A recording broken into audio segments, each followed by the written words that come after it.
Welcome to the Jungian Anthology Podcast, Analytical Psychology Seminars from the C.G. Jung Institute of Chicago. Episode 13, The Father's Anima as a Clinical and Symbolic Problem, with John Beebe, M.D. First, I want to apologize for how long it has been since our last episode. I think it's been over 2 months. So sorry about that. The Founders Day Symposium in March. So, since I normally try to stay within a month between episodes, I will try to get back on track by not having a month between now and the next one, and do that a couple of times so that, to make it up to you all. So, John Beebe, M.D., a physician specializing in psychotherapy, is a distinguished life fellow of the American Psychiatric Association and a past president of the C.G. Jung Institute of San Francisco. He is the author of Integrity in Depth, editor of C.G. Jung's Aspects of the Masculine, and co-author of The Presence of the Feminine in Film. He is the founding editor of the San Francisco Jung Institute Library Journal, now titled Jung Journal, Culture and Psyche, and was the first American co-editor of the London-based Journal of Analytical Psychology. An international lecturer, he is widely known for his work on psychological types, the psychology of moral process, and the Jungian understanding of film. Recently, he has been engaged in training the first generation of analytical psychologists in China. In this lecture, Dr. Beebe explores a neglected area in analytical psychology, the influence of the father's unconscious upon the later development of the son. Jung's analytical psychology offers insight into the way a father's feminine side influences the formation of the anima of the son. It was recorded on February 2nd, 1984, and includes the original introduction by Murray Stein. There was also an audio issue with the original recording. The sensitivity was set too high, so occasionally there would be, when his voice was too loud, it would create some loud crackling in the audio, and I've done what I can to reduce the impact. It was so loud that it actually, it would be distracting and kind of painful. So I've done some sort of modification to the audio file, but it also means the sound is a little bit more muffled, which is inconvenient, but at least the pops are not so painful. But you'll hear occasionally there's a loud sort of a white noise type sound, or it gets a little bit hard to hear. So I've done what I can with that, and I'm sorry that that's there. I tested what it would sound like if those parts of the audio were actually removed, but it makes it harder to follow, so I left them in and did the best I could. So sorry about that. Okay. So without further ado, here's the lecture.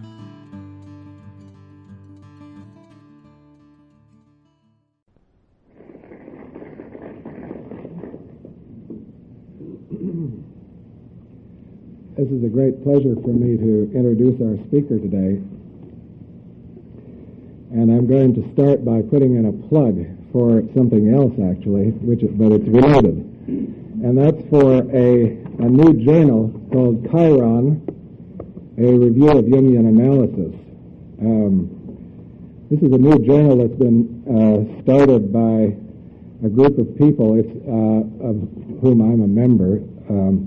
It's co-sponsored by two societies, the Interregional Society of Jungian Analysts and the Chicago Society. So we have an investment and a stake in making this become a successful journal. It's brand new, and it's the only Jungian journal that's focused specifically on clinical practice.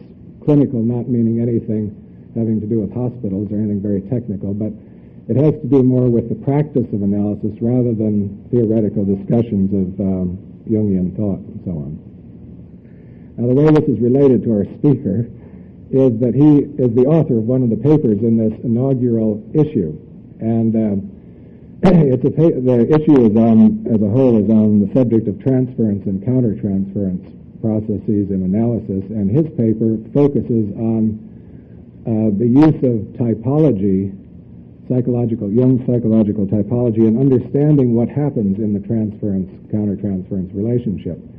And to my mind, it is the single most helpful paper that you can find anywhere in the Jungian literature on typology. If you've had trouble knowing how to apply typology to yourself or to anybody else, this paper helped me do it, and I've been trying for 10 years unsuccessfully, and now I can do it thanks to John. So I encourage all of you to read that paper especially carefully.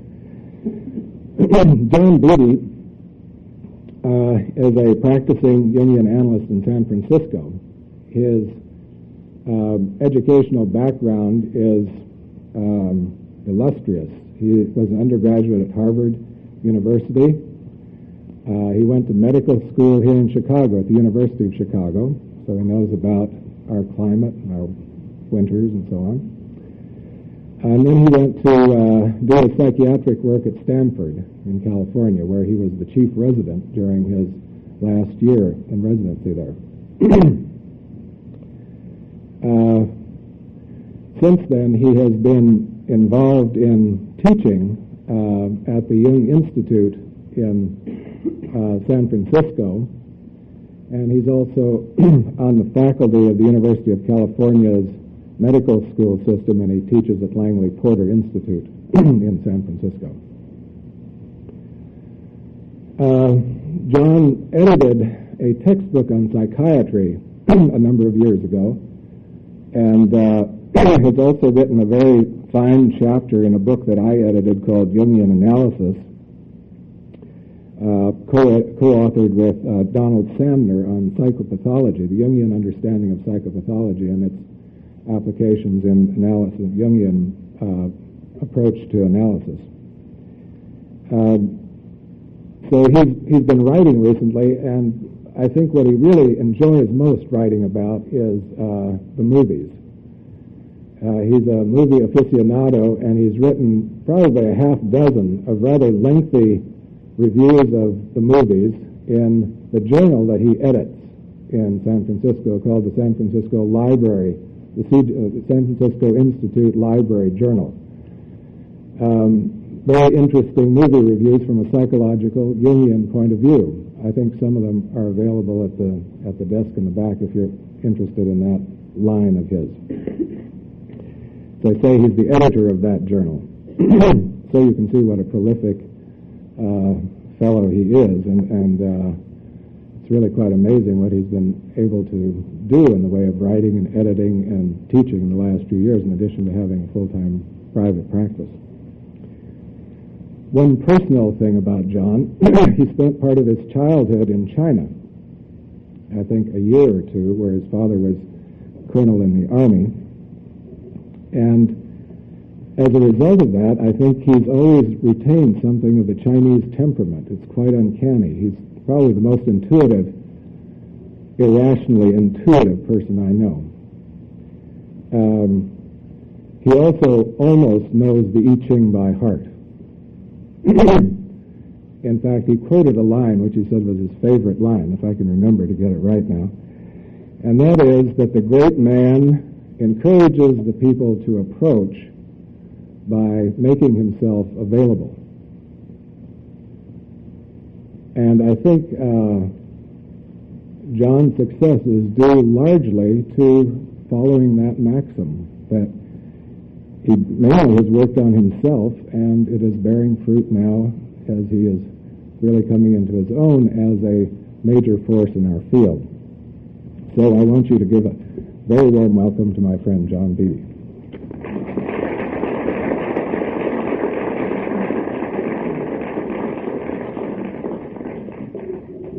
Murray, thank you for such a generous introduction.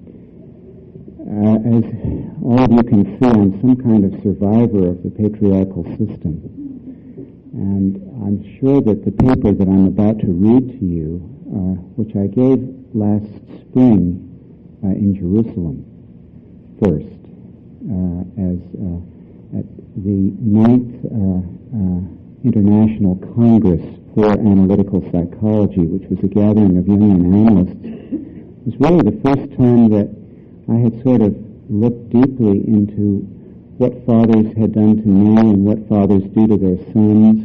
And I realized to my surprise that this is a relatively unmined field in Jungian psychology. It's of course been covered so much by Freudian psychology that perhaps we thought that we had to look at other issues. But I thought I should confess to you at the outset what my real axe to grind is and was in writing this paper and now reading it to you in Chicago. And that is that as a practicing analyst and as an analytic patient of many years in Jungian analysis and as a reader of many Jungian works and as a writer, finally, of Jungian articles, I got sick and tired of the mother's animus being blamed for everything. It seemed like just one more example of the lopsidedness of our culture, that it would have to be the unconscious of the female parent that gets all the blame. And we certainly see this bias in films that win Academy Awards, such as Ordinary People, where mother's animus is clearly to blame, and mother is extruded, and father and son unite in a loving embrace. At last, freed of mother, and Robert Redford accepts the Academy Award. I would hope that Jungian psychology can do better than that. Yet, so far, it has rarely done so. So I thought, how can we give some equal licks to the other side? And I decided that the figure to go after was the father's anima. Now, of course, the relation between father and child is so largely unimaged in the Western culture, which is always the way when a political system is trying to maintain its power over people. You don't sort of publish the secrets, so that it's quite acceptable to have images of mother and baby. But think how rarely you've seen books or paintings with pictures of father and baby.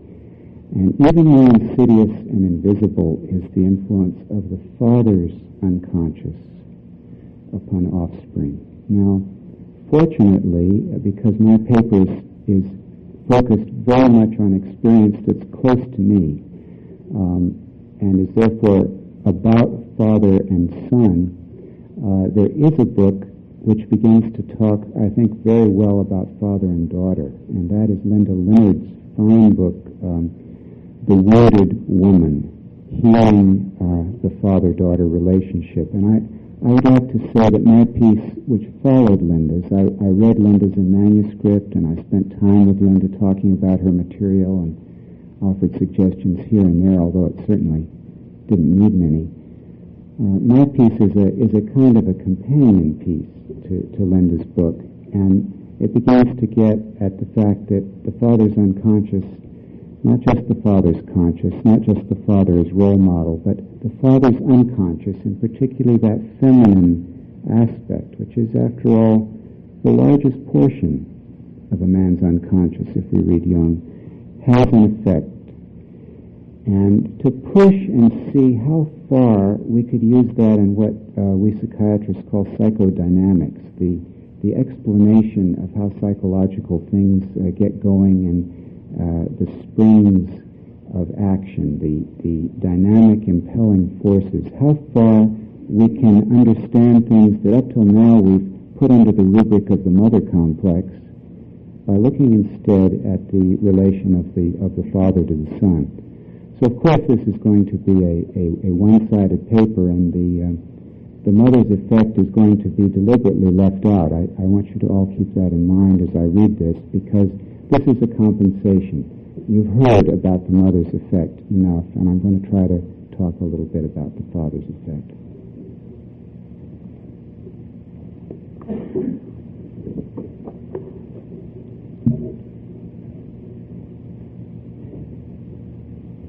Now, my title, as you know, is The Father's Anima as a Clinical and as a Symbolic Problem.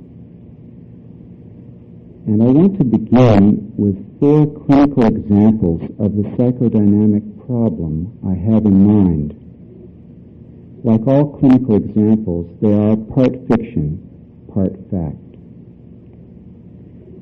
My first example is of a young man in his late 20s to whom it wouldn't have occurred to go into analysis.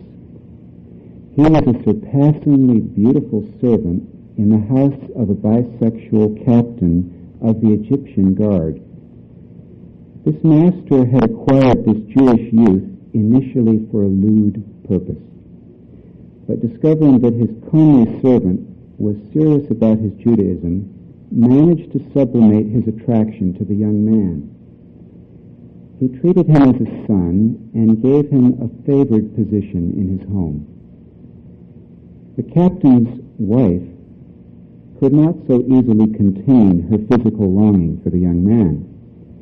She persistently entreated the servant for sex, which he always refused her, explaining that he could not betray a master who had treated him kindly. Exasperated, the woman finally played a trick. She seized the unsuspecting servant by his shirt as if to draw him near. When, as she expected, he tore himself forcibly from her grasp, she had a bit of his clothing in hand with which to prove to her husband that the young man had made a pass at her. A tribunal was called, and though no one really believed the captain's wife, the young man was sent to prison on the grounds that he had called his mistress's honor into question. For the biblical Joseph, who was the unfortunate servant, this imprisonment turned out to be decisive. His skill at interpreting other prisoners' dreams became known to the Pharaoh, who had a big dream none of his usual consultants could interpret. Joseph's refusal of Potiphar's wife led to his rise under a far more powerful master, the Pharaoh. My second example from the analysis of a contemporary man is an amplification of the Joseph story. This man, also in his late 20s, found himself making rapid advances in his chosen career.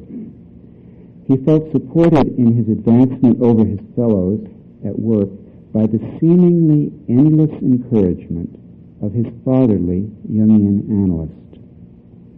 This analyst managed to provide a wonderfully non-intrusive holding environment that contained the patient utterly, in a sense that his every step toward self-advancement would meet with the unconditional positive regard of his analyst. Under the spell of this Anima fathering, the patient had come to regard his entire life as one of continuous advancement.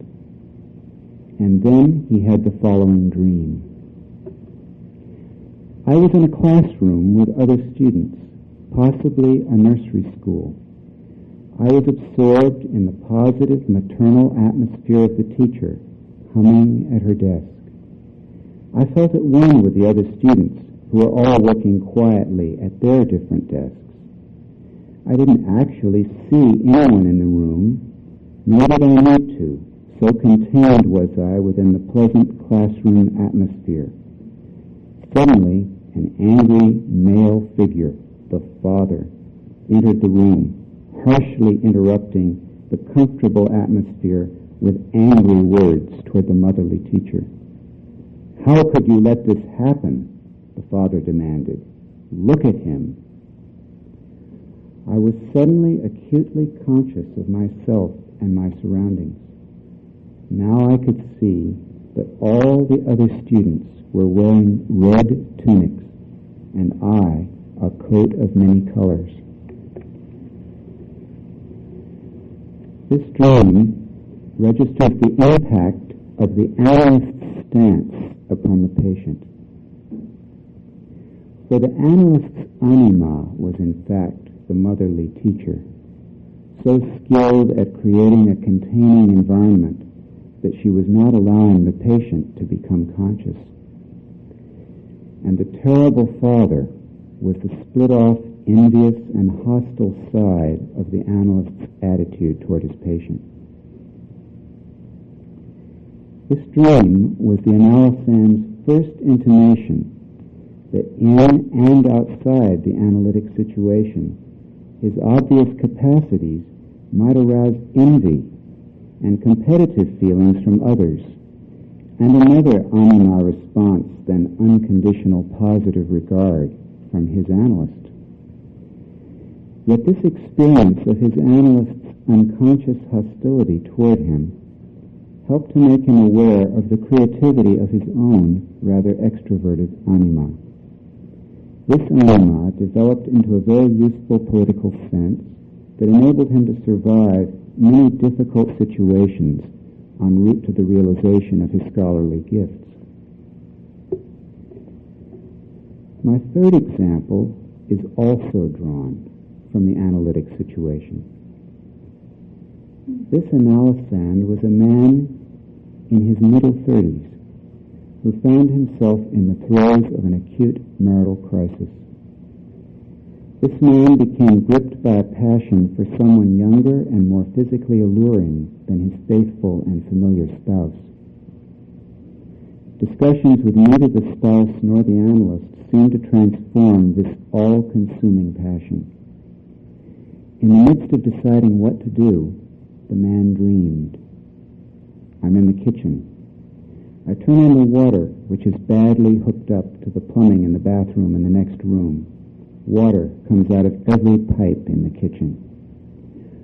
It's good, clean water, almost like crystal clear spring water, but the plumbing is in awful shape. My father is there. I say, Dad, what do I do about this? He's absent-minded, absorbed in his thoughts. He doesn't acknowledge that I've said anything. Shortly after, the man terminated both his marriage and his analysis in order to pursue his passion. Despite the aggressive explosivity of his decision, the patient was able to find his way back into his marriage for another try, and into a more focused relationship to his unconscious life than had previously been possible for him. He was ready to fix his own plumbing. My fourth and final example involves a similar decision to live out rather than refuse the call to eros, and it provides amplification for the third case. This example is taken from the documented life history of the head of a religious state who prayed to God his Father to test him in his faith. This wartime political leader's wish was not long in being granted. Shortly after his prayer, the head of state caught sight of the beautiful wife of one of his most loyal military officers. Unable to contain his passion, the leader summoned the wife and slept with her. She conceived that night, and when her pregnancy became known to him, the head of state decided that he would get rid of the husband by sending him to the front lines. The loyal officer was killed in action, and Bathsheba married King David of Israel. God was not slow in expressing his displeasure. For the way in which he took the wife of Uriah the Hittite, David was to suffer greatly. The child conceived of their tryst died in infancy, and continuous warfare was to plague David's 40-year reign. He was not allowed to build the temple, and for a 6-month period suffered from leprosy, and he had to endure a long, troublesome rebellion at the hands of his favorite son, Absalom. But despite all this, David never regretted his choice of Bathsheba, and apparently neither did God once the shabby beginning of their intimacy had been punished. David atoned for the enormity of his sin and continued his life with her. Bathsheba became pregnant again, and this time her son was Solomon, a personification of the wisdom David had gleaned from his experience. David was visited at his bedside by Bathsheba a final time when he was dying. and he followed her good advice to make Solomon the next king of Israel. Solomon turned out to be an excellent king. Solomon was allowed by God to build the temple. Now, these are my 4 examples. And it's obvious, I think, that in each the man has an anima experience which requires a choice. It's a classic example of a man meets a kind of erotic problem which confronts him with his fate, as in the classic literature on the anima which Jung has given us. Now, in the first 2 examples, Joseph himself and then the man in analysis who had the dream that he was wearing the coat of many colors, the men decide to resist the seductions of the anima figure so as to realize the anima potentiality in themselves. Joseph doesn't sleep with Potiphar's wife, and the analysand disentangles himself from the warm maternal nursery school anima of his analyst. They resist the seductions of the anima figure. But the men in the second 2 examples, the man who had the dream about the water coming out in the kitchen and David, these 2 men decide to go with the pull of the anima into a deepened consciousness of eros, even at the cost of betraying loyal partners and traditional values. What I want you most to see, however, is that in each case, the anima problem that is being presented to the man is not purely his own, but rather one presented to him by a father figure. These father figures are Potiphar, the captain of the guard in the Joseph story, in the first case, that all-accepting analyst in the second case, and that affect-isolating personal father who in the dream doesn't even acknowledge that his son has said anything when he asks him what to do in the third case. And finally, God in the David story. It's very clear if you read the story of David and you read the Psalms that David is always talking to God, that God is David's true father, in a sense.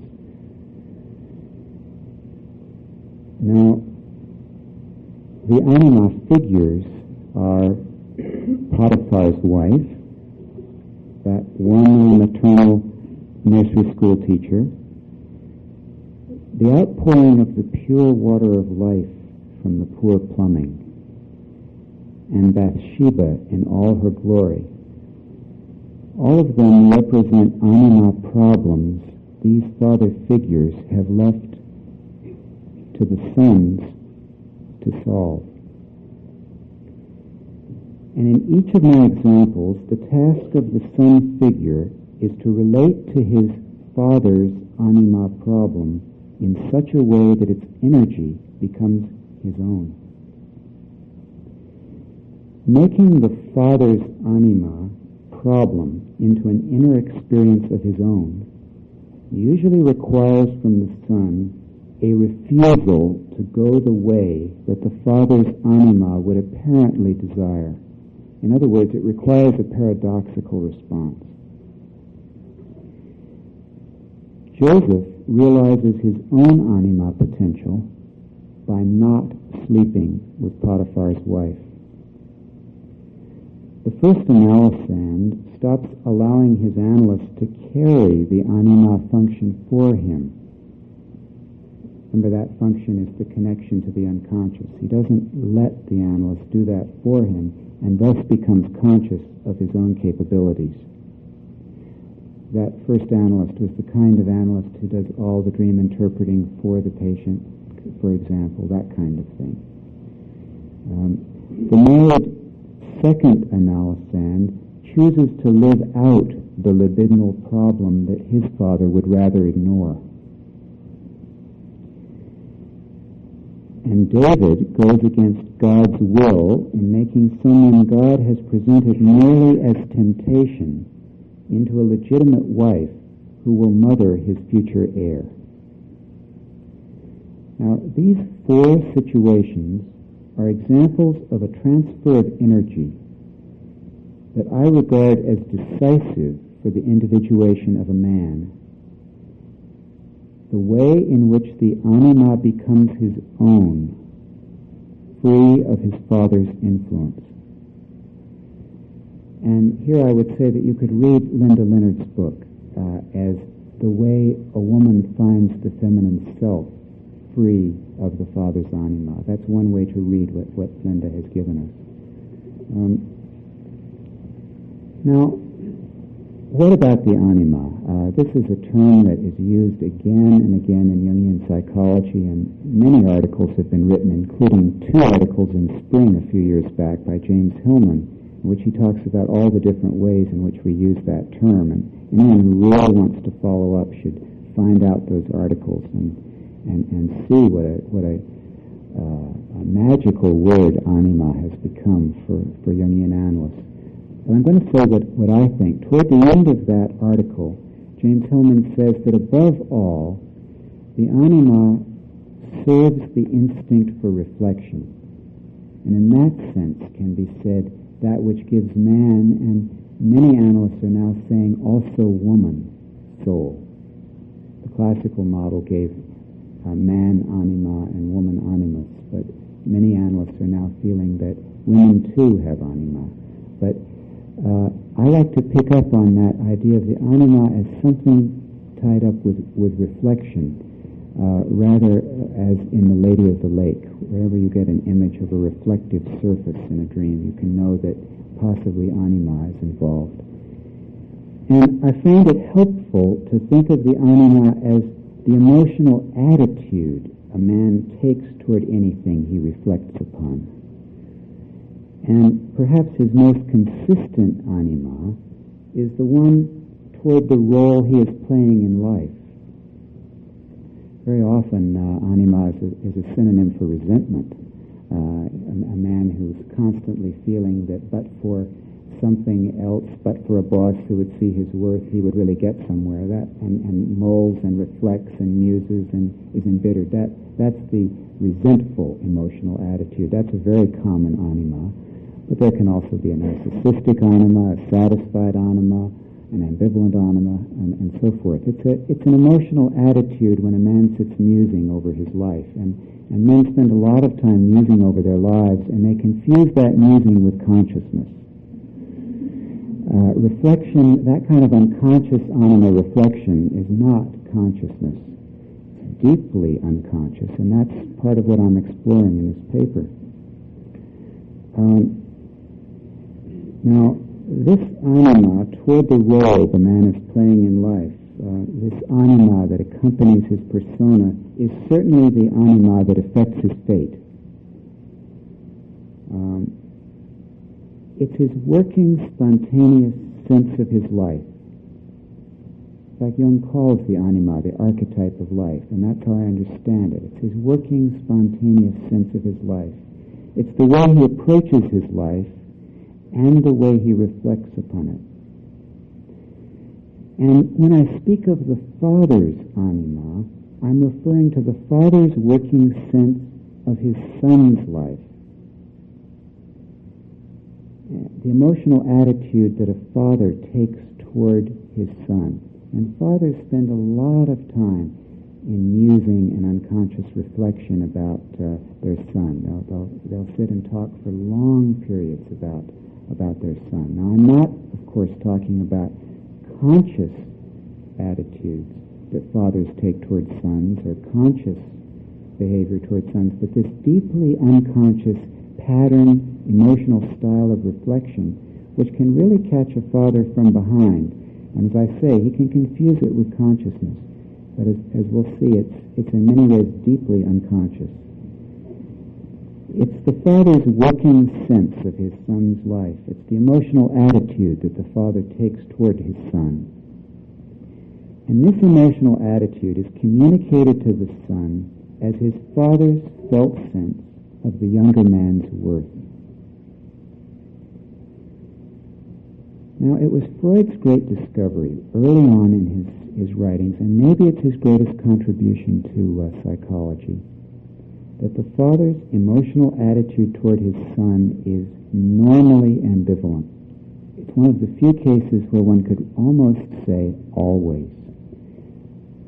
At best, a father's attitude toward the son is always tinged with ambivalence. That's what Freud taught us, and I think we should remember it.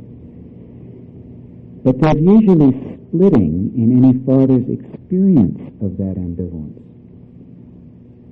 In other words, part of the one pole is split off, and so one father feels primarily loving and protecting, while another is painfully aware of an attitude of rejecting resentment toward his son. So one father thinks he loves his son totally, and the other father feels guilty most of the time because he doesn't love the son enough, because he knows that he resents him. So each father has split off a side of the normal ambivalence. And often the surfacing of another pole to what seems to be the dominant attitude comes as a shock to both father and son. Yet, as I have tried to show in my examples, it is the unsuspected side of the father's anima that provides the greatest opportunities for the son's own anima development. The stories of Joseph and David define two extremes, two opposite patterns of a father's anima's effects on the later individuation of his son. In the Joseph story, or pattern, the father's anima is in her most approving aspect as idealizing love, directly projected onto the son. And we'll go into that story in just a minute. In the David story, or pattern, the father's anima is withheld from the son in an attitude of devaluing, distancing, and paranoid envy. And we'll see that when we go into the David story. Now, under conditions of love, Joseph becomes ingratiating. And under conditions of abandonment, David becomes resourceful. You'll remember David grew up as a shepherd on his father Jesse's estate, and was very much cut off from his personal father, as we'll see. Yet in later development, the ingratiating Joseph has to learn to protect himself from the tricksterish, envious hostility that is concealed within his father's apparently endless love for him. And David will be driven to forcibly seize hold of the affective response that has been withheld, rather than simply endure his emotional isolation with compensatory efforts at poetic and heroic self-validations.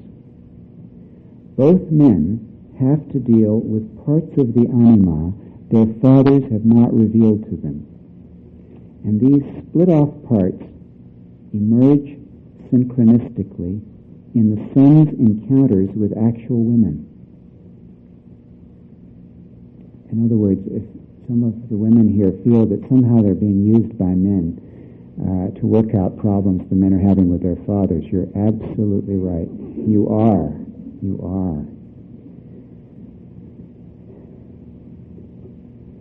Jung has a statement about these ideas that we meet ourselves or parts of ourselves endlessly on the road of life. He said, we do, but this point of view is only useful to those who also accept the irreducible reality of other persons.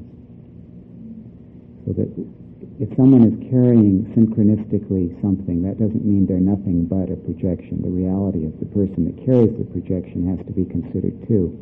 And of course that makes life quite a tangle. Now, Joseph is forced to experience the withheld trickster pole of his father's anima through Potiphar's wife. He must learn to withdraw from this kind of woman and survive her treachery if his development is to proceed. And David's need for the withheld loving pole of his father's anima drives him to a series of passionate encounters with women.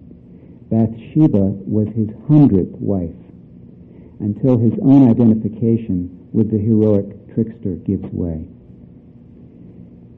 If we look more deeply into the stories of Joseph and of David as found not only in the Bible, but in the legends surrounding these figures collected by Louis Ginsberg, and I'd like you all to just run out and add to your library this remarkable book called Legends of the Bible. If you've ever wondered who is Lilith and where do all these stories that you hear and where is all the material that I'm going to give you that you won't find in the Bible itself, there's a tremendous oral tradition, and it was collected in many volumes and then made into a one-volume readers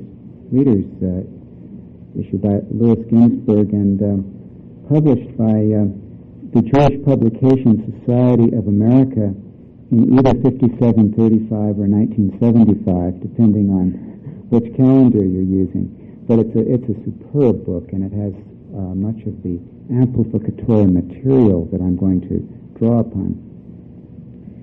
Well, if we look more deeply into these stories, the process of anima differentiation within each pattern becomes more clear. What you should be listening for as I retell these stories is how the Father's anima is gradually transferred into the Son.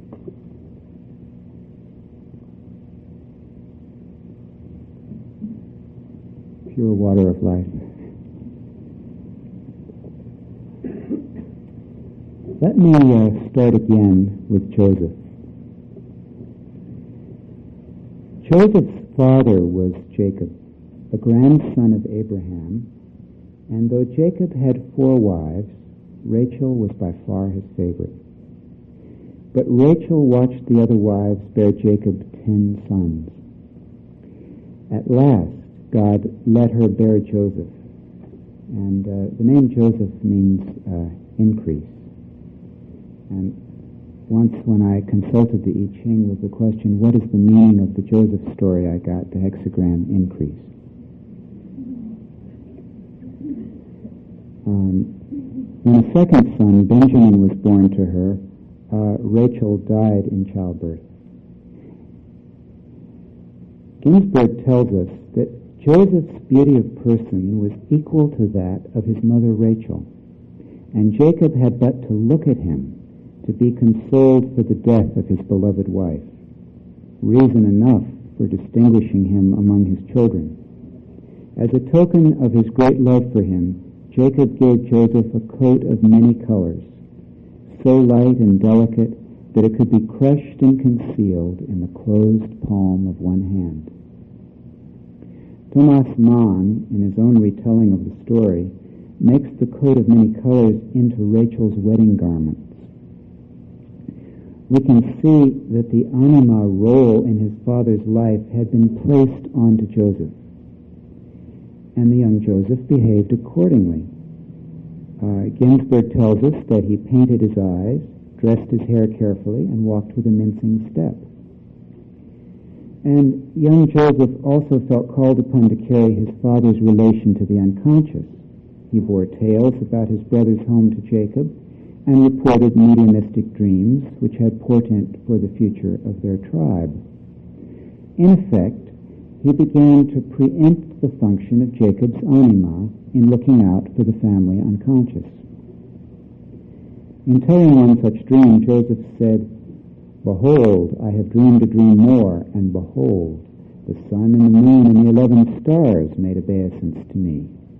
And he told it to his father and to his brethren, and his father rebuked him, and said unto him, "What is this dream that thou hast dreamed? Shall I and thy mother and thy brethren indeed come to bow down ourselves to thee and to the earth?" And his brethren envied him. But his father observed the saying. I want you to notice the splitting in the father's response as reported here. On the one hand, Jacob is leading the brothers on in their envy of Joseph. On the other hand, he observes the saying, that is, profits from the mediumistic Anima function that his son is performing for him. Joseph is trapped by Jacob's idealizing transference to him into a grandiose exhibitionism which arouses Jacob's envy, which Jacob then transfers onto the brothers so that his conscious idealization of Joseph can be maintained. Yet the envy they carry for Jacob, the shadow side of Jacob's idealization, is actually the force that serves to free Joseph from this dangerously inflating situation and sets him on the road of his own individuation. Jacob sets Joseph up by sending him out to inquire after his brothers. They strip off the coat of many colors and throw Joseph into a pit while they decide whether to kill him or sell him into slavery. In the father's tricksterish deviousness in sending Joseph to his collapse, we can see that Jacob really wanted to reclaim the anima with which he had invested his son. The coat of many colors is brought back to him stained with the blood of a slaughtered animal, and he is told that Joseph has been torn to pieces by a wild beast, though in fact Joseph has been sold into slavery. Jacob's trick enables him, with the aid of his other son's treachery, to win back his authority over the unconscious destiny of the tribe. In Egypt, the two sides of the father's anima are expressed by a single figure, Potiphar's wife, whose behavior fits the pattern of seduce, then destroy. That's the anima sequence. Seduce, then destroy. After initial idealization, she too divests Joseph of some of a fine garment Potiphar had given him, and she deprives Joseph of influence and authority by having him sent to prison. Prison is a chance for Joseph to reflect, as was the pit, and through these depressing experiences, one feels him beginning to grasp that there is a side of any father figure which is bound to resent the anima investment he has made in a son. Indeed, unless a young man realizes this, he is in for some rude shocks, particularly in the area of his career. When a once encouraging father figure snatches back his anima, it can feel like a major betrayal. And men here who have been in academic life know exactly what I'm talking about. But with Joseph, each divestiture of the father's anima leads not to irreparable narcissistic injury, but rather to the further development of what several analysts have called interiority, which I think is a nice term. When finally Joseph emerges from prison to take his destined role beside the Pharaoh as the steward who will see Egypt and the world through the famine, he is a very different person in a very different place from the youth who naively paraded his dreams before his father and his brothers. Having demonstrated that Pharaoh's disturbing dream predicts a famine, Joseph advises Pharaoh to look out a man discreet and wise and set him over the land of Egypt to oversee the storing up of food against the lean years. Pharaoh said unto his servants, can we find such a one as this is, a man in whom the Spirit of God is? Joseph doesn't say anything. Someone pointed out that Genesis is a very funny book. You really have to read it with a sense of humor. It's a very funny book. And then after a long silence, I assume, he looks to Joseph and says, for as much as God hath shewed thee all this, there is none so discreet and wise as thou art. And he then makes Joseph second in command, giving him his ring, a gold chain, and vestures of fine linen, and made him to ride in the second chariot which he had. As Pharaoh puts it to Joseph, only in the throne will I be greater than thou. This investiture is a very different process than the one which prevailed in Jacob's house. Here the Pharaoh manages his ambivalence about sharing power by retaining his own anima connection to his royal self as supreme authority. Joseph, for his part, never tried to preempt that authority, even when called to the intimate task of interpreting the Pharaoh's dreams.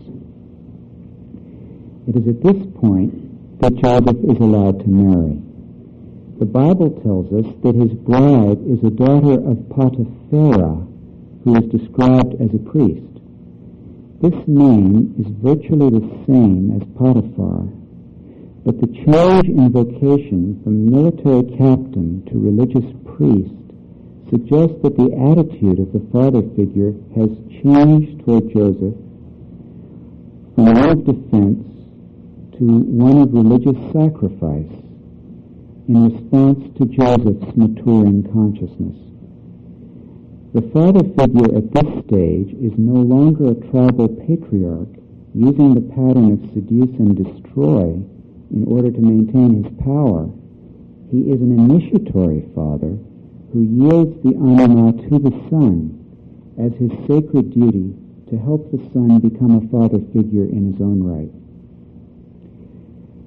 The rest of Joseph's story reveals that he can now deal with the tricksterish side of his original father's anima.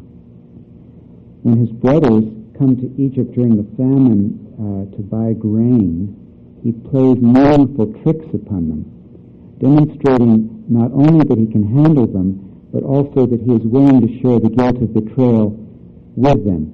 They come to this man that they don't recognize because he's now looks totally different from the boy they had known. And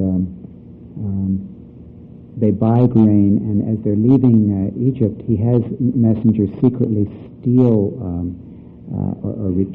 return the payment to them and put it back into their sacks, so that finding the money in the sacks, they're afraid that they're going to be arrested as thieves. And they're in great haste to give the money back. It's an absolutely marvelous trick by which Joseph gets them to kind of respect his authority and freely grant it, because they want to get out of Egypt and back to Jacob, who's waiting for them. So he plays certain tricks upon them, demonstrating not only that he can handle them, but also that he's willing to share the guilt of betrayal with them. And he really sets them free from having to carry the envious side of Jacob's anima. He makes them glad to yield to him his rightfully superior position over them. Once Joseph has learned to deal with both the idealizing and the tricksterish pole of his father's anima, Jacob is satisfied and ready to die. Joseph has his own anima, his own interior relation to ideals and to tricks, and his father complex is at an end. He has gracefully solved the problem of achieving anima fertility without acquiring it at his father's expense. That increases that anima fertility. And the story of Joseph is a very graceful story, almost like a fairy tale. It has the graceful mood of a fairy tale, and one leaves it with a pleased quality. Just as we are very pleased when we meet men who are like Joseph, who are in the Joseph pattern. They have a pleasing graciousness to them. Now, when we turn to the David story, we find ourselves in a very different pattern, where anima fertility, represented now by the continuation of the kingship, and we're getting out of the fairy tale and into real historical times, too, I would add. This anima fertility can now only be achieved at the father's expense. In this pattern, the son does not suffer from the trickster, but is the trickster. And ruthlessness, not grace, is what the son must display to survive. David is the type of son who starts his journey through life feeling that his father is somehow ashamed of him. The trickster side of the Father's anima has been projected onto him, and so he is always somewhat doubtful in his Father's eyes, however remarkable his attributes and achievements. Of David's actual father, Jesse, Ginsburg tells us, in spite of his piety, Jesse was not always proof against temptation. One of his slaves caught his fancy, and he would have entered into illicit relations with her had his wife Nazbat not frustrated the plan. She disguised herself as the slave, and Jesse, deceived by the ruse, met his own wife. The child born by Nazbat was given out as the son of the freed slave, so that the father might not discover the deception practiced upon him. The child was David. In our words, the Father's anima has projected her trickster pole onto David. David grew up a living reminder of Jesse's regrettable lapse of piety, tragically cut off from the idealizing side of Jesse's anima. Therefore, his early life is a continuous effort to prove his worth to himself and to father figures. And the tragedies of his mature years can be understood as his ultimate attempts to connect with the love and forgiveness that his father had withheld. It is clear that the discovery of David's true stature comes as a shock to Jesse. This discovery is made by Samuel the Anointer, who is told by God, displeased with the rule of Saul, Israel's first king, that a new king is needed, and that this king will be the son of Jesse. And God was displeased with Saul because Saul wasn't ruthless enough.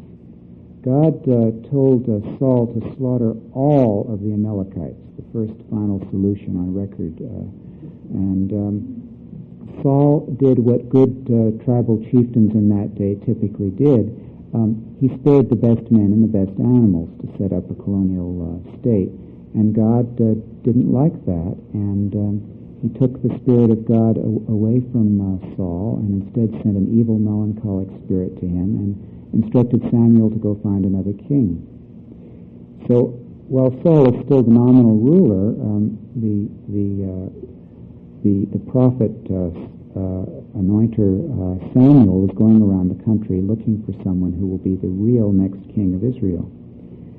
And it's supposed to be a son of Jesse. So Jesse presents 7 sons to Samuel, but the oil will not flow from Samuel's horn onto any of their heads. It's rather sort of like a male version of the Cinderella story. And finally, Jesse bears forth David from the fields. The oil flows.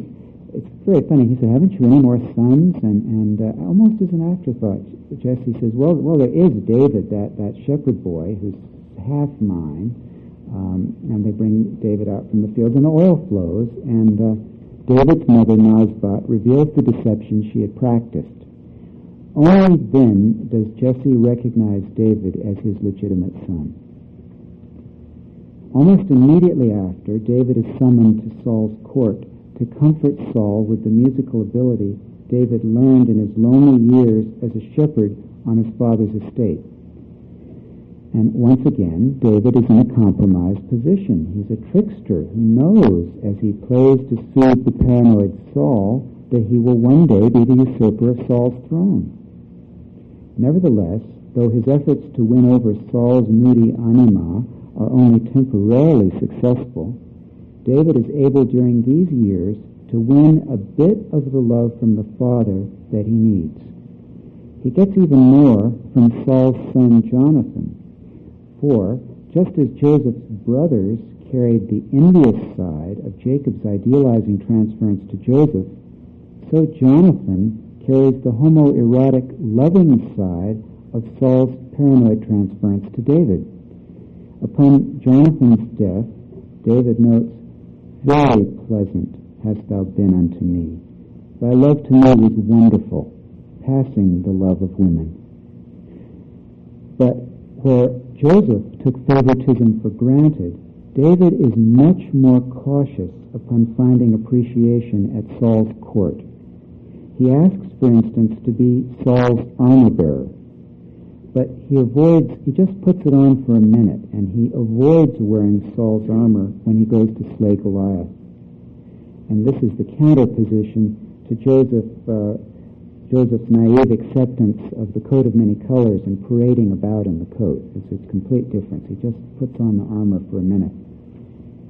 Even so, the slaying of Goliath, David's attempt to win Saul's approval with a grand, heroic gesture, backfires. The people say Saul has slain his thousands, but David has slain his tens of thousands, and David becomes the folk hero. And Saul's ambivalence toward David is resolved in favor of envy. And David is eventually driven from Saul's court to live as a renegade who hides in caves and gradually gathers supporters for his own cause. Pathetically, he continues to try to prove his loyalty to Saul whenever the two come in contact. And there's one episode when David cuts off just a snippet of Saul's royal garment with his knife when Saul walks into a cave where David is hiding in darkness. And this motif is again the reverse of the trick Potiphar's wife played in taking a piece of Joseph's shirt. For David's trick is his way of showing his loyalty to the father figure and his right to his love. In other words, if I can cut off a piece of your cloak, you can see that I'm not going to kill you because I could have just as soon stabbed you. He's trying to demonstrate that he means no bodily harm to Saul, but once again, Saul is only temporarily won over and soon reverts to his murderous pursuit of his hated rival. During this period, and David is sort of the Fidel Castro of the day.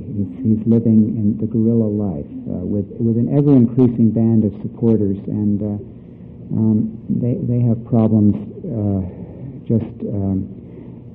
feeding themselves at times. And during this period, David begs bread for his men from a wealthy landowner. Suspicious of this band of renegades, the landowner refuses, but his wife Abigail, meeting David on the road, is favorably impressed and decides that she wants to help him. When she tells her husband back home her positive opinion of David and her desire to feed him and his men, her husband has a heart attack and dies. Abigail becomes one of David's wives. Unlike Joseph, David must claim the Anima literally over the dead bodies of father figures. He cannot officially become king of Israel until Saul dies in battle along with Jonathan. It is in the light of this pattern that we can better understand why the Analysand, who dreamed that his kitchen was overflowing with poorly contained libido, was forced to seek the solution to his problem outside of his marriage and his analysis. The failure of his analysis to contain him, which is in contrast to the Joseph-like Analysand, who was too contained by his analysis, was directly related in that dream of the patient to the failure of his original father to lend support or even acknowledgement to his libidinal dilemmas. He says about the water pouring out, "Dad, what do I do about this?" And the father, lost in thought, doesn't acknowledge that he's even said anything. So no acknowledgement to the libidinal dilemma. Where the original father's anima has been this withholding, it is not unusual for the Analysand in crisis to find his male analyst's efforts to contain him within the analytic situation relatively unhelpful. Nor may the spouse's empathy be enough to contain him in his marriage when, as sooner or later they must, the possibilities of life that the father has withheld emerge. Often the father's faulty container must be broken before genuine containment can occur. I think this is the real reason David broke God's commandment in sending Uriah to his death. He had to have the connection to Bathsheba on his own terms. And surely this is the most troublesome story in the entire Bible. Jung returns to it several times in his writings. He writes about Uriah, and I think Rembrandt's greatest painting is the painting of Bathsheba at her bath with the letter from David and knowing what is ahead, all on her face. Very, very tragic moment. But I feel that David had to have the connection to Bathsheba on his own terms. For with Bathsheba firmly his own, love and not treachery gains the upper hand in David's character. When Absalom, his son, dies during his later political rebellion, David weeps so loudly and so long that he compromises his power over those who have fought so long and hard against Absalom on his behalf. They finally say, look, whose side were you on all along? Ours or Absalom's? And they get very angry at him, and he darn near loses his kingship. And this, too, is the counterpole to something that happens in the Joseph story when the brothers return to Egypt.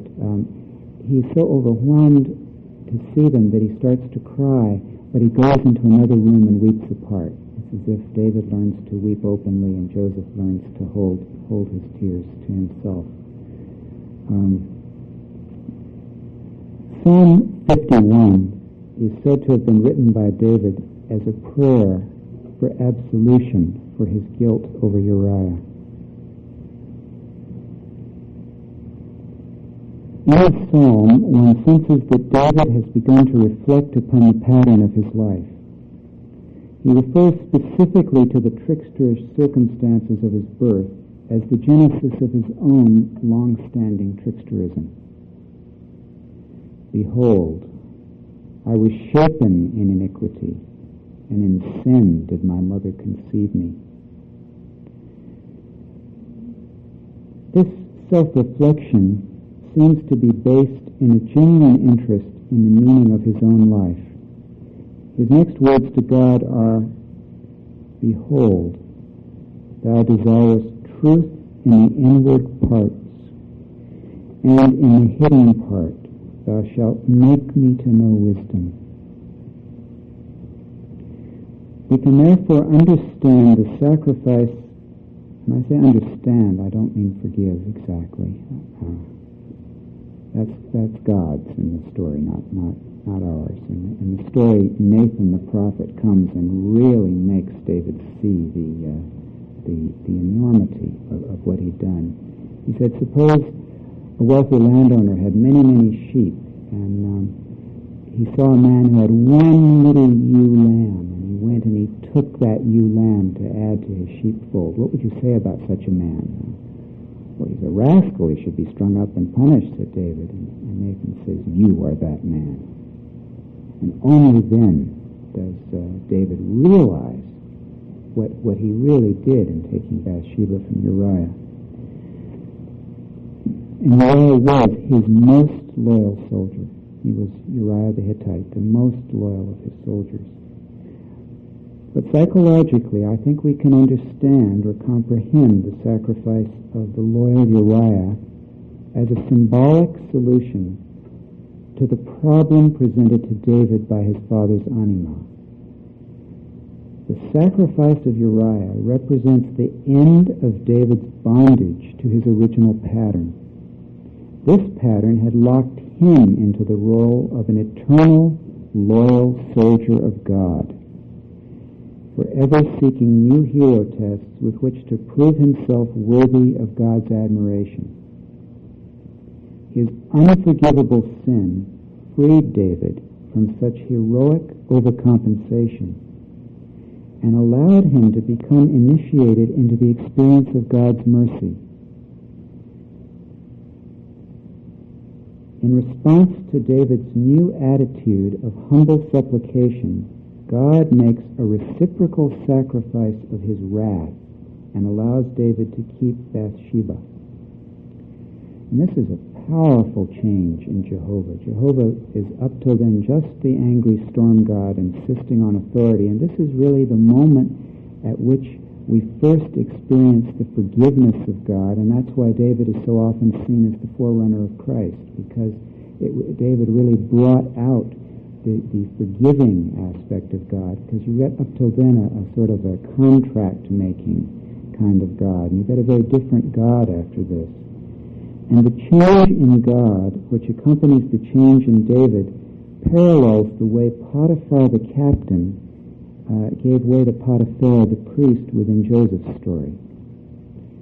At this point in both stories, heroic devotion to a father who makes use of the Anima for his own unfathomable purposes ends, and a truly religious cooperation between son and father begins. The son experiences the Anima for the first time as a more truly caring emotional attitude toward himself. At this stage, the two patterns are really one. The point of both being to effect the father's transfer of the Anima to a son conscious enough to make wise use of her protection.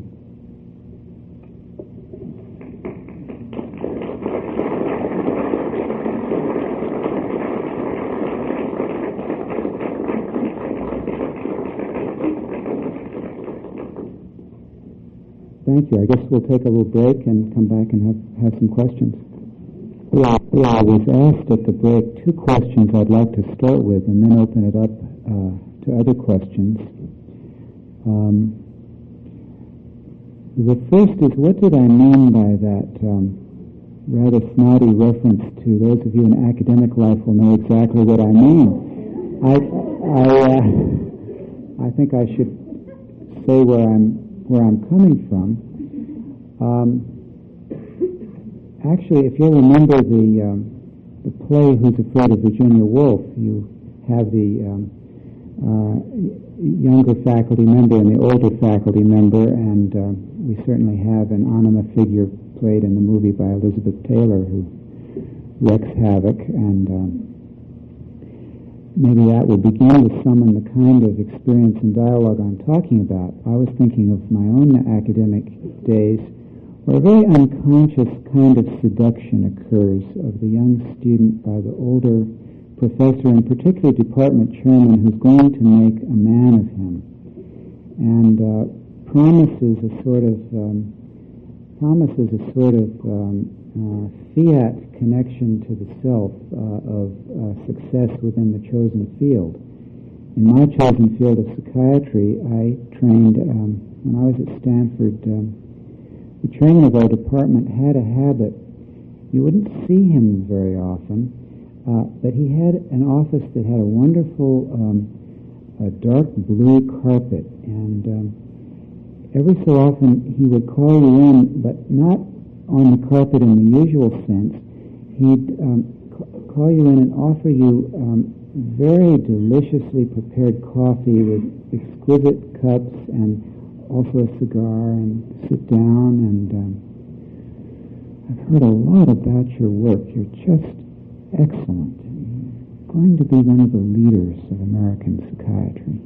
And very often he'd be saying this to men who were 2 months out of their internships, and some of these leaders of American psychiatry didn't feel that they needed, therefore, to learn to do basic psychotherapy. After all, why should you if you're going to? And so they spent as much time as they could over at the Stanford campus getting MAs or PhDs in anthropology, and they learned everything but to treat patients psychiatrically, and they would go on to the National Institutes of Mental Health and so forth, where people frequently couldn't stand them. They were these terribly inflated people, and would finally get shoved off onto an Indian reservation somewhere, where they could maybe get the compensation if they really took the experience seriously and learned from the shaman. But they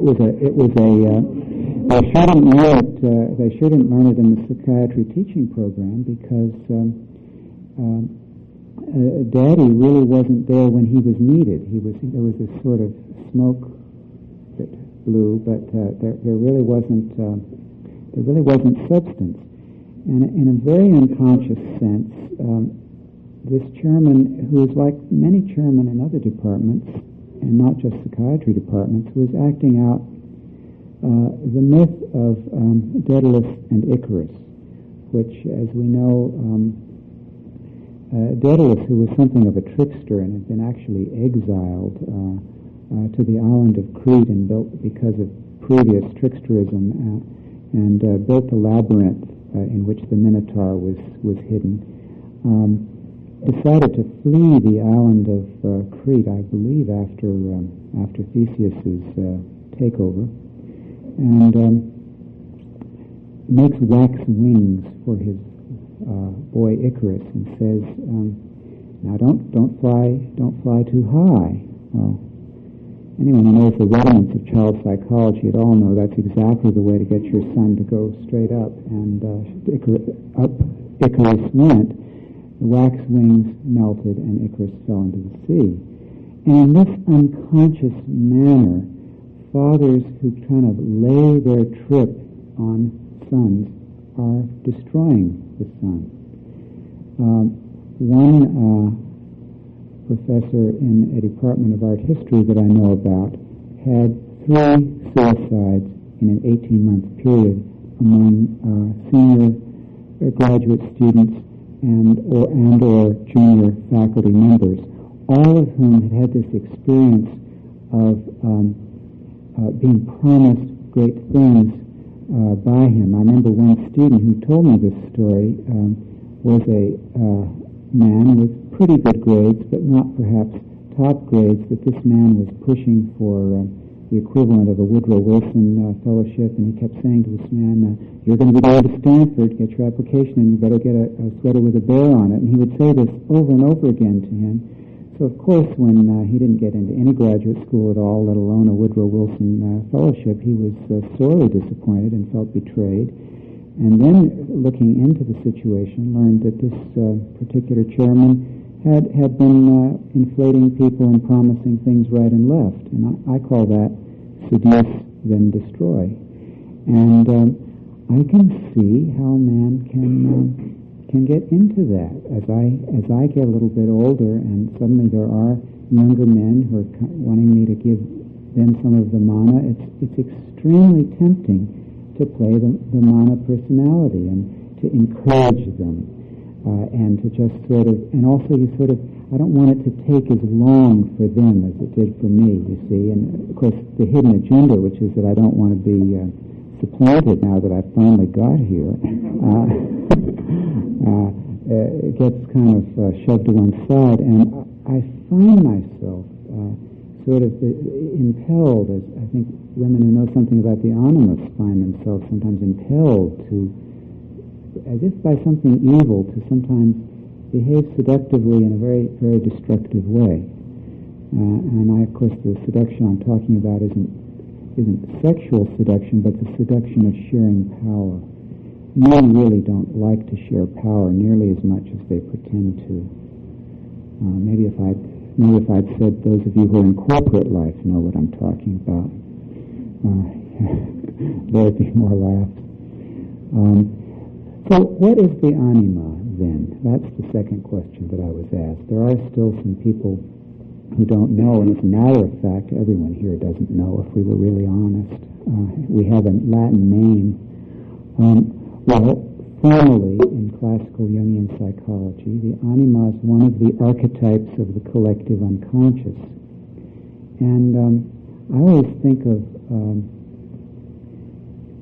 Jung as a psychology of experience, and he's trying to get sort of holographic units of experience that kind of give us patterns. And so the anima is 3 things at once, as any archetype is. The anima is an affect, that is, it's an emotion or an emotional impelling force that kind of makes you want to do something. It's an emotion.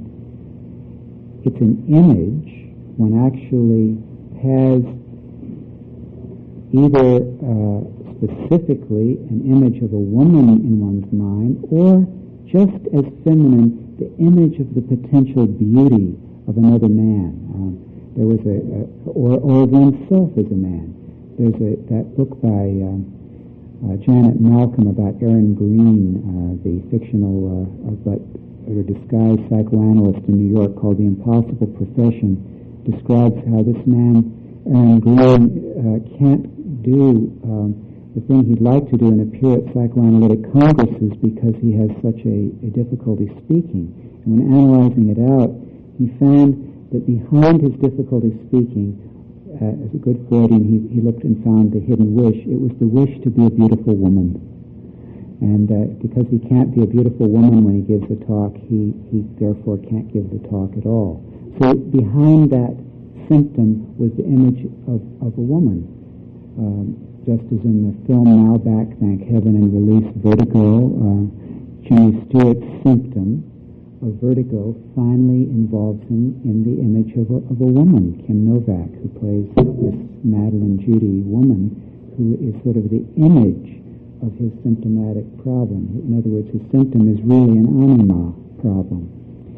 So it can be the beauty of a woman or the beautiful future or career of another man. That's the image aspect. And finally, an archetype is always a total situation. That's why I told you stories, because the anima constructs a fateful pattern. It tells a story, and that's why vertigo is not just an unpleasant symptom or just Kim Novak, but the whole mysterious entanglement that Hitchcock leads us through so artfully, the whole illusion and then disillusionment. It's the whole situation. That movie preeminently defines almost in an experiential way what an archetype is all about. It's an emotion, it's an image, and it's a situation. And that's sort of how I tried to present it to you. I tried to present two types of anima problem.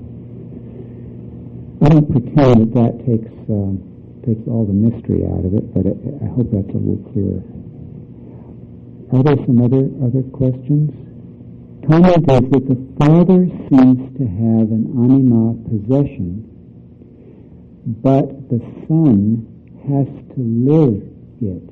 Something is passed from father to son that has to be lived, and that thing that has to be lived is tragic, or it's tragic that it has to be lived, if I'm hearing you right.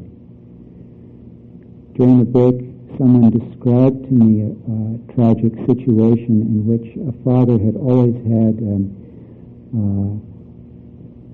a withheld and needy, difficult, perhaps one would say saturnine, sourpuss kind of anima.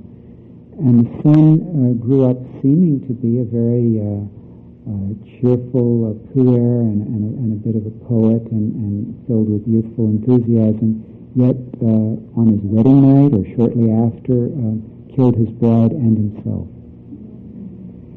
And that's, of course, what Jung psychology is really speaking to. It's speaking to states of possession and their consequences. Now, the relation of possession in the father to possession in the son is what I think is behind your question. And this whole concept of possession is something that has interested me for a very long time. The very word smells of the Middle Ages, and we spoke of people as possessed. But I think it's one of those things that with a grain of salt we could usefully revive, because if people aren't possessed, why are we in the mess we're in, you might say. And your statement was, again, the difference of Jungian psychology from any other psychology I know is that it never pretends to put the explanation ahead of the experience. He says, everyone knows that we have complexes nowadays. What is not so well known is that complexes have us. And that's the key here, that it seems to be possible, however, for a parent to experience part of the unconscious life. As I was saying, there is a difference between entertaining something in awareness and being conscious. The man can be selectively aware of portions of his anima, and others around him can be. And there's the hideous rub, because a man thinks he knows something about his unconscious life, and all he does is he knows part of it that wants to stay conscious. A sort of alignment comes between the ego and some part of his anima. And he maintains a split between some other, that and some other part. That other part frequently is carried by the children. It comes out in the children in a very shocking way. Now, in this case that I just gave of the tragic example, it seemed almost as if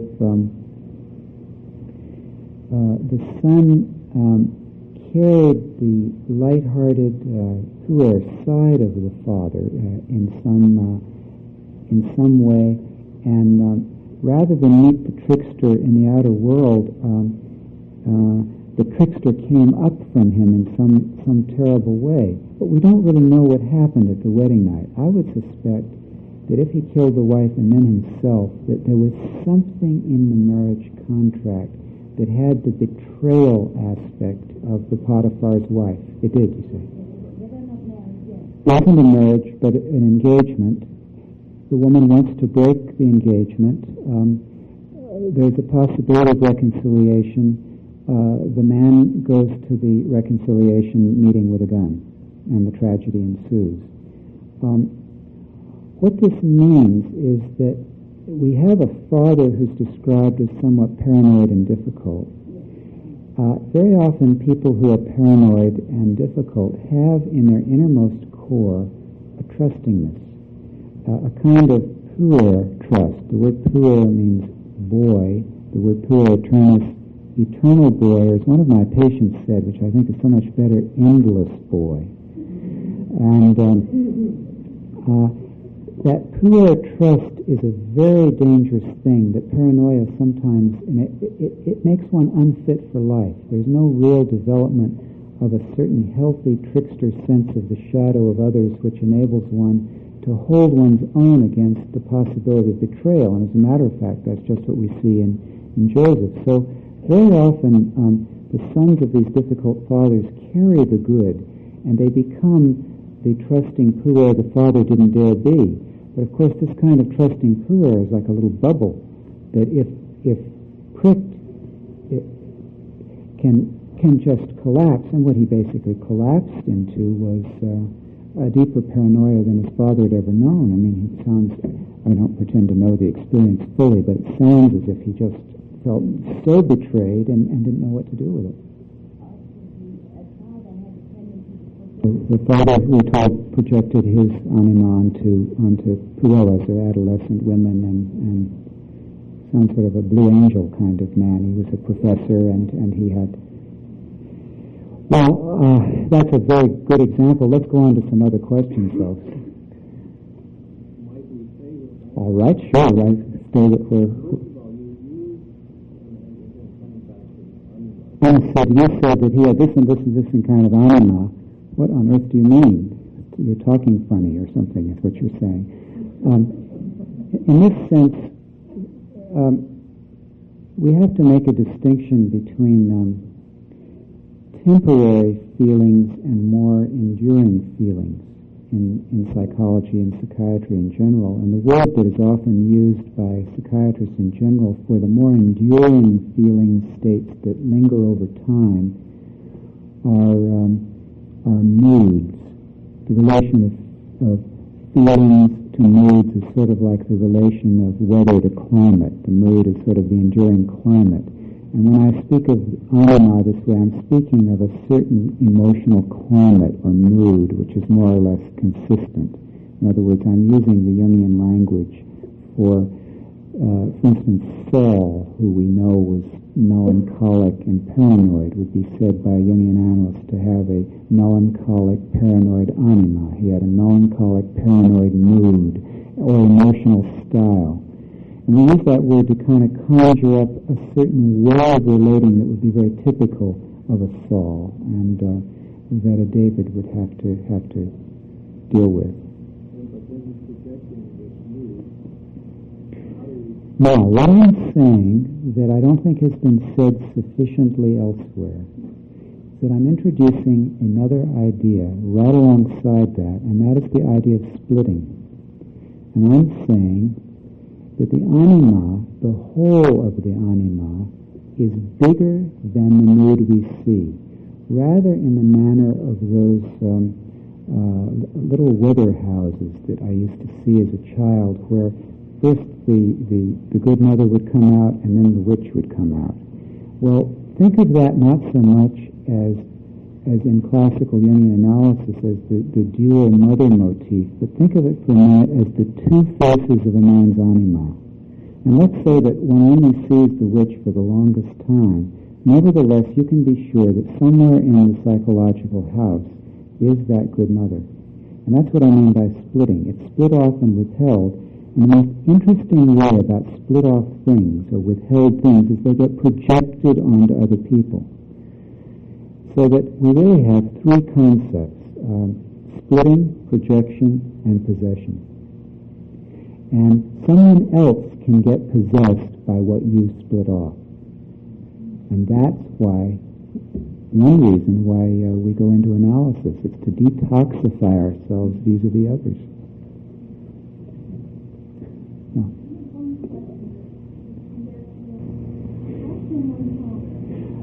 The comment is, first of all, that we've heard plenty about mother protecting son too much, and often it's father who says to his wife, "You're protecting him too much. It's time the boy goes into the world."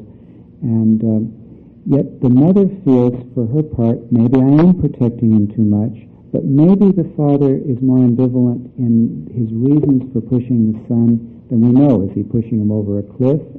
Or is it really, as he says, and how can we know the difference? How do we know? How do we find this kind of thing out? Well, I don't think I know in any kind of generalized collective sense. Each individual situation is extremely hard to get to the bottom of. And I love a book by Ronald Lang called The Politics of the Family, not nearly as well known as his more famous The Politics of Experience, but it's a series of lectures that he gave over Canadian broadcasting, in which he talks about how extremely difficult it ever is to get to the real dynamics of any family, and the great skill families go to conceal the actual dynamics, so that all families have certain myths about how things go, but it takes real work by some of the best minds working constantly with families to see beneath the surface. I've been saying that one of the collective generalized myths is that mother's to blame for everything, and that if only father would have more power in the families, all would go well. And you're sort of resonating to that with your comment. I'll cite a research study that was done of 100 schizophrenic young men in treatment in family therapy, in which they found again and again that sure enough, there was a crushing, possessive, overbearing, so-called schizophrenogenic mother who was indeed binding in all kinds of ways that were not good for the offspring. And the work of therapy seemed to be proceeding apace as the mother was made to see the folly of her ways, and the son was urged toward emancipation. And up until then, the father had been a very cooperative member of the therapy. As the son started to escape, one found all kinds of behaviors by which the father would push the son back into the mother. And it turned out that the real pivot, the really thing that really kept the psychotic situation working and kept growth from occurring was not the obvious pathology of the mother, but the insidious pathology of the father, who wasn't going to let anyone escape. some of the reasons for that were speculated on by the authors. Did the father not want to be alone with that mother? My own reason is somewhat different. I see these so-called mother problems frequently as 1-2 punches, in which what we have up till now called the negative mother is actually a collusion between a mother and a father. And just in case you think you can get away from the mother in that setup, the father in it makes sure you don't. And that means that therapists, clinically, should be very cautious against promoting identifications with the father as a way of helping someone escape from an oppressive mother. Very often, that father turns out to be far more toxic and more enforcing of the negative mother situation than the more obvious original negative mother. And I think one really has to see them as a unit, that if one is going to escape, one's going to have to be very, very clever. Can we put all that we've been discussing in the context of a family business which has typically been founded by a father in a few words? Yes, Francis Ford Coppola is The Godfather 1 and 2.